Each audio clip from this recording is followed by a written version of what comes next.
Welcome back to my channel. My name's Becky, I'm a small artist from the UK and this is week 4 of Peachtober.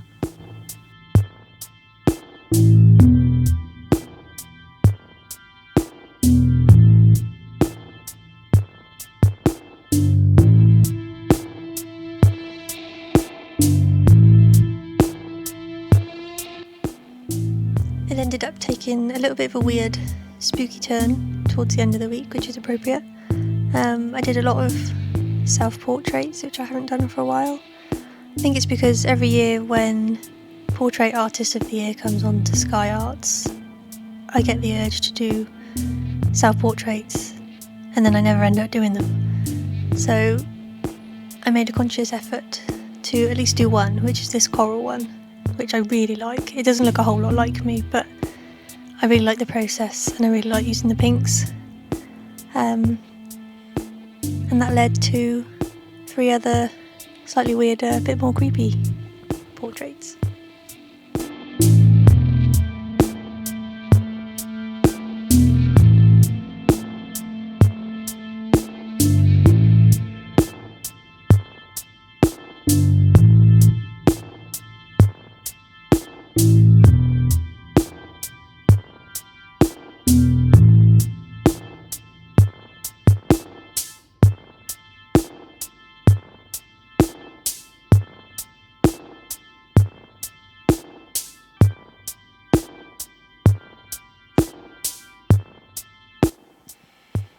I used to hate doing self-portraits or any portraits. I would actively avoid drawing people's faces. I don't really have a set style of how I draw faces. But as I say, I always get the urge to do self-portraits when it's this portrait time of year. And I really want to get better at it. Sorry. Poppy, what are you doing? Sorry, I don't know if you could actually hear the dog grumbling like mad, and then she's gone shooting down the stairs, but she objects to people being anywhere near the house, and I think somebody dared to walk past the front door.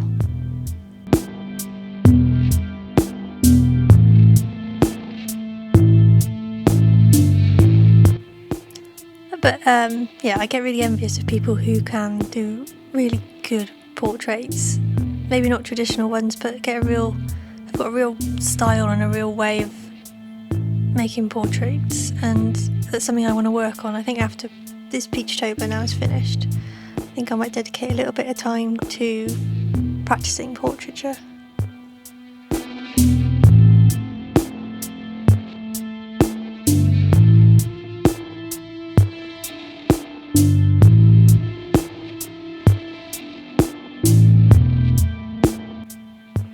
The first portrait I've done in a long time, I'm really happy with this piece.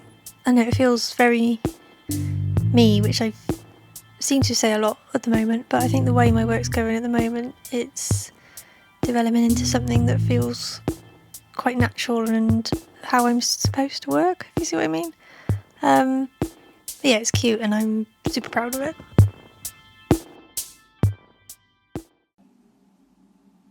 I think you're frightened and alive for millions of years.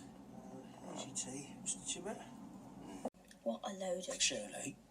rubbish. Real fear.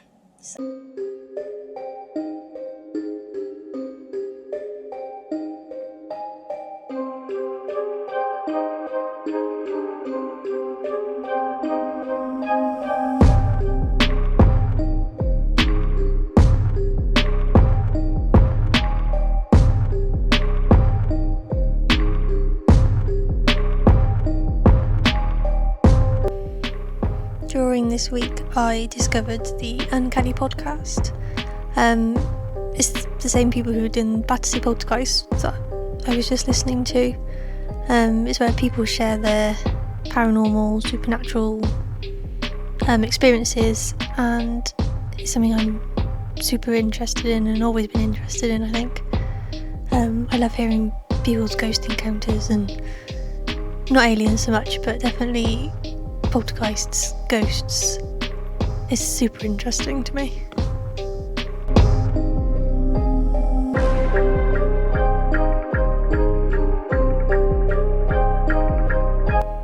listening to it has definitely influenced the work I've made this week.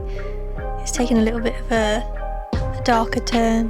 Not this one so much, this is still sort of my normal illustration type work, but the self-portraits I do towards the end of the week got quite spooky, a little bit, well, one of them's a little bit silly, but they definitely took a turn.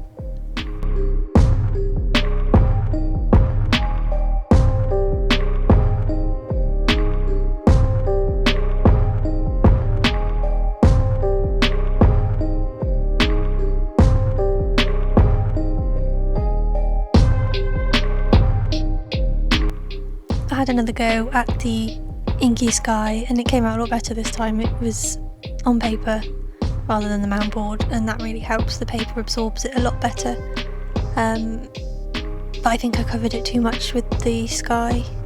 The black is too solid and didn't leave enough sort of star shapes, and then once I coloured in the moon it got even less, so I think it's just practice, and if I do it again I'll just have to remember to leave a bit more space.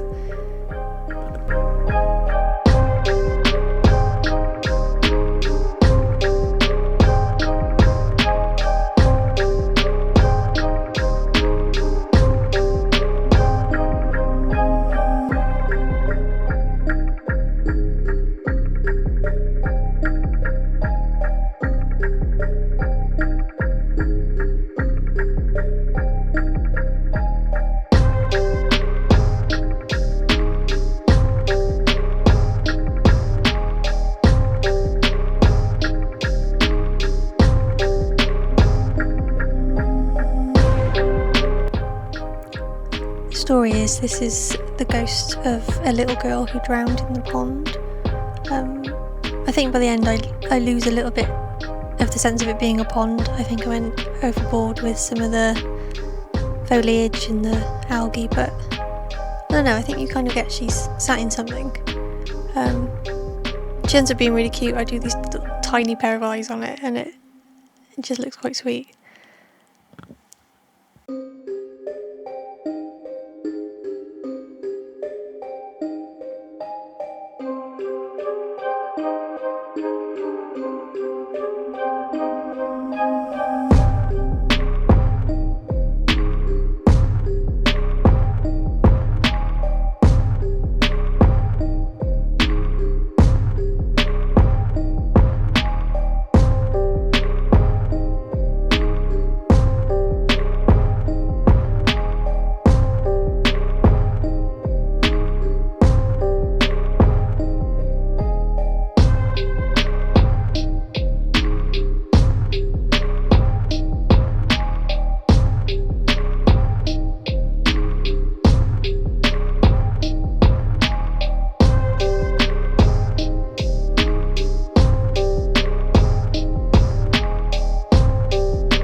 Overall, I'm happy with it. I really like the little feet poking out. It gives a sense of the ghost being submerged in the water rather than just sitting on top. It's something I've done a little bit before, but not a lot, so it's not completely right, but you get the idea of it. yeah, I think I probably could have gone a little bit easier on some of the texture in the grass and the edges, as I think it does lose a little bit that it's water. But as I say, overall it's a cute piece.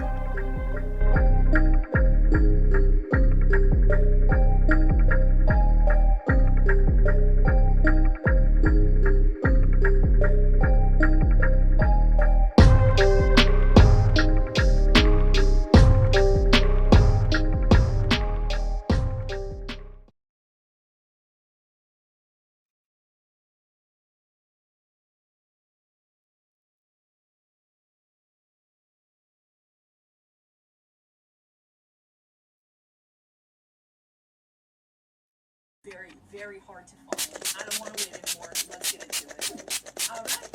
First of all, this very first art supply comes from a brand that everybody knows and loves, Crayola. Almost as quickly as the name of this product is Crayola Marker Window Effects. I don't know how it works or what the science is behind it, but apparently these markers can give any window a shade brown.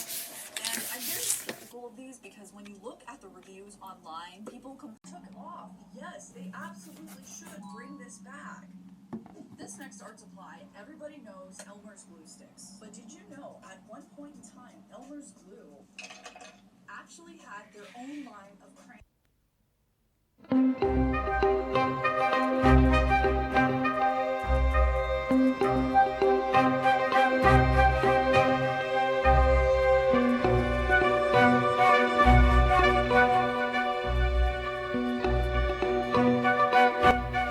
These last three pieces of the week are kind of a set. I think it's only so much as I've given myself the same outfit in all three pictures, rather than it being a coherent set of images. But they're all a bit darker, a little bit more realistic, I suppose. I really enjoyed them. It was nice to have a break from what I've been doing and really give portraits a proper go. Even if they are a bit weird, I still find the skin tones really difficult. That was something I noticed from doing the pink one at the beginning, trying to get my super pale skin tone right rather than just painting myself white. That was difficult, so that's definitely an area to practice, but I think I get the overall likeness right, especially in the pencil stage. It's definitely just getting the tones right.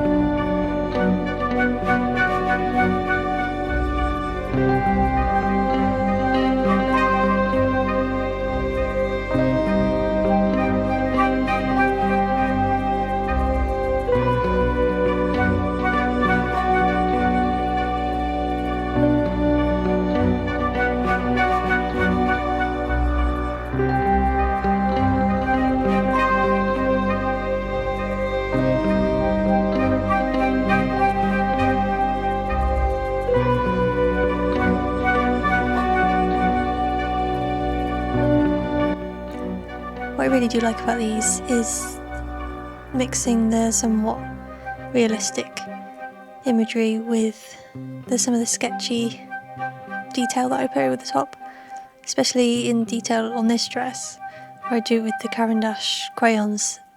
It's just something about the two together that I think work really well, and it kind of shows the two sides of me.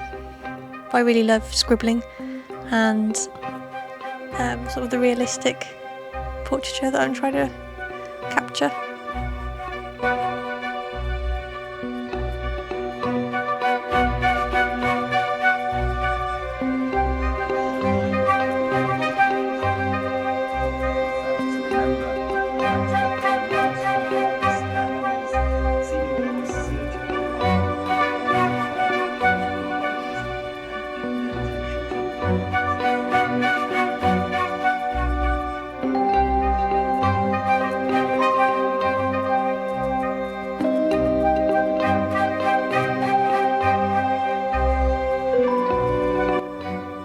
This one was the weirdest, and it was just me really just playing with my materials. I wanted to try and get, well, the prompt was moss, so I wanted to try and get the mossy texture and colour.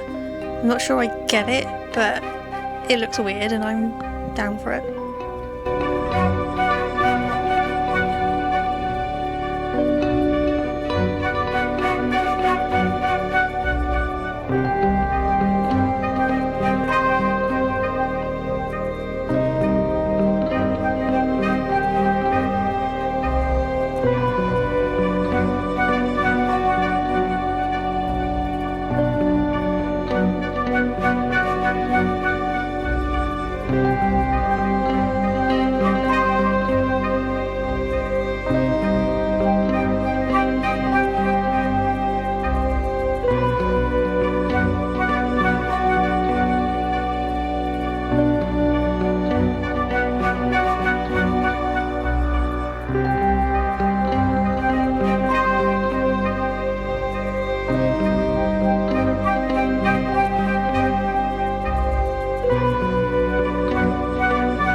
I think I look more furry than covered in moss.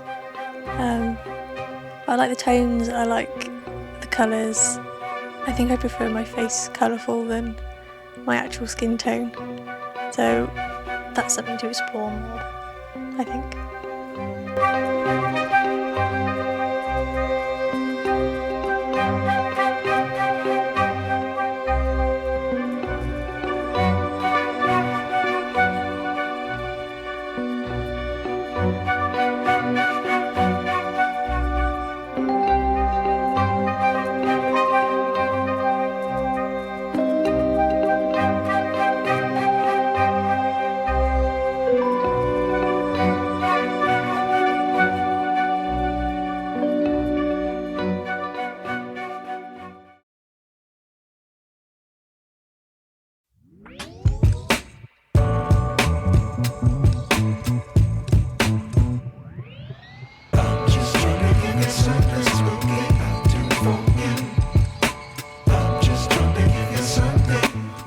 This was the very last prompt for this Peachtober.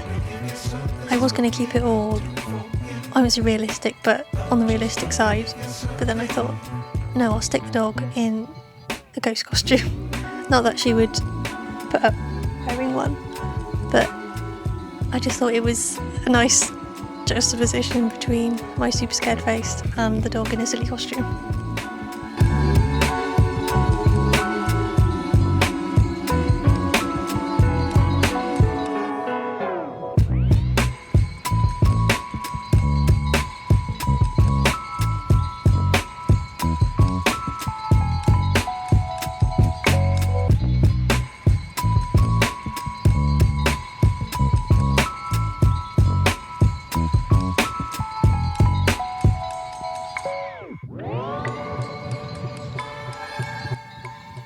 I did find it a lot more difficult to get the colours right in this one.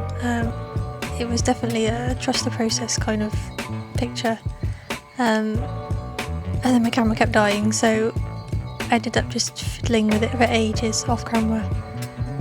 The outcome is fine. I do like it, but I can also see where not necessarily I went wrong, but areas I can improve on, and I'm excited a little bit to work on them and just see where I can take portraits. I've talked a lot about portraits in this video, but it was very face heavy this week.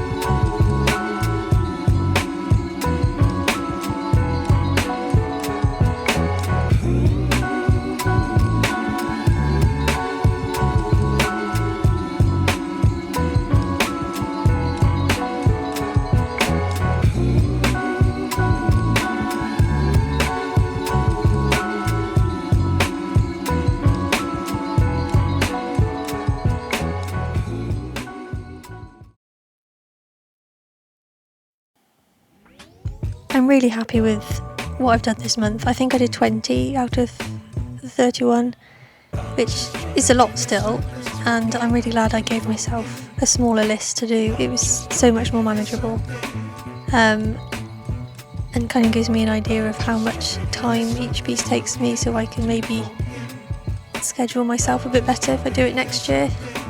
But a lot of the work I've done, I'm really pleased with. Obviously some of it isn't great, it can all be good, but there's some things in here that I think have got little glimmers of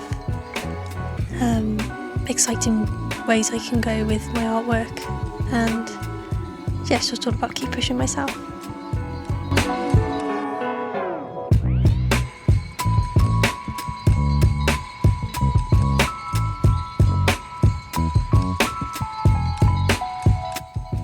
Thank you so much if you made it to the end. I do really appreciate people watching these videos and watching my journey. Hopefully you enjoy it as well, and maybe I'll see you in the next one.